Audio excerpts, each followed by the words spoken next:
do another evaluation of my Crackle Paste moon terrain on these 5-inch MPC Spaceman recasts, and as sort of a graphic demonstration of how the metallic iridescent acrylic colors are actually adhering well to the plastic. This one I decided I'd just start with the terrain first, because some of these have, gotten messed up when putting on the Crackle, but I had not put down a layer of the iridescent metallic acrylic, or whatever it's called, on that surface, and so all the Crackle paste is just peeling right off. Where on these, it's actually fairly well adhered to whatever's underneath it.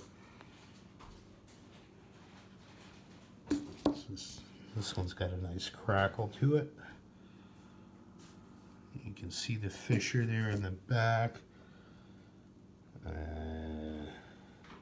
Yeah, there's some crackle there, and unlike the I guess working with it on a, I don't want to say painting, but on a surface to create an image, you actually do want to sort of gunk it on there. So this one didn't work out that well. We'll set him off to the side. That one's got some nice fissures on it, and it really comes out when you add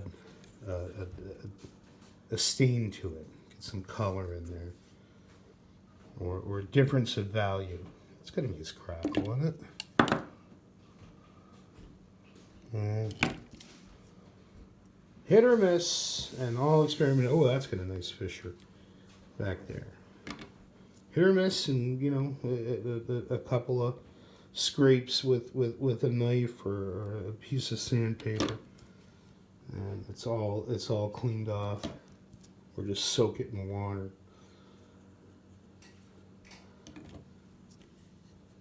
Really like this green.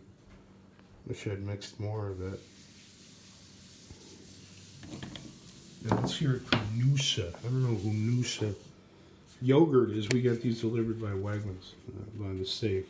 We wanted something else, but it came with a resealable lid. So there's some extra, more of that green.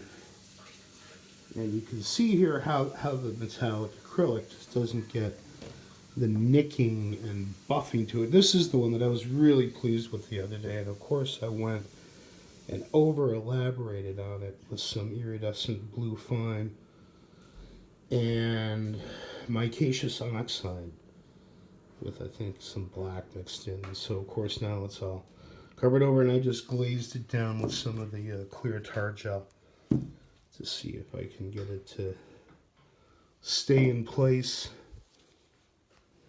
One more. This dude, Major Tom, is my name for this pose. Not so much, but I can take a wet brush now and scrub at these a little bit and see if we can get some decent texturing out of them.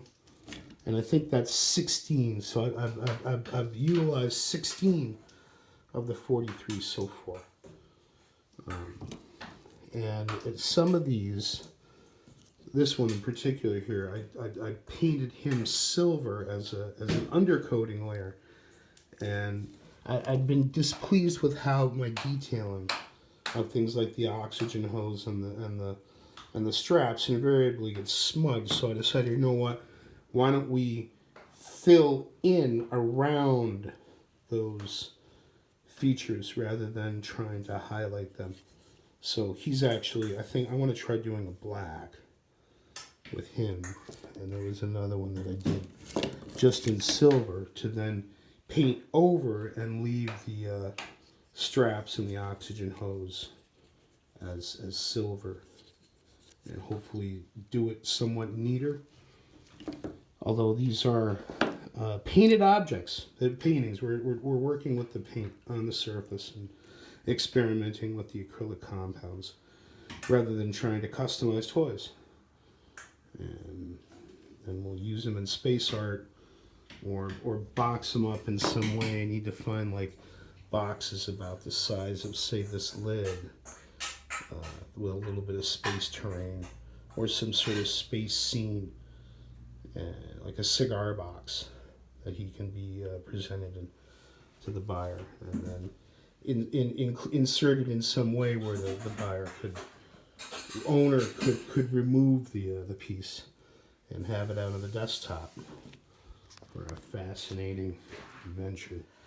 So I'm going to clean that off, start over, and we'll keep you posted.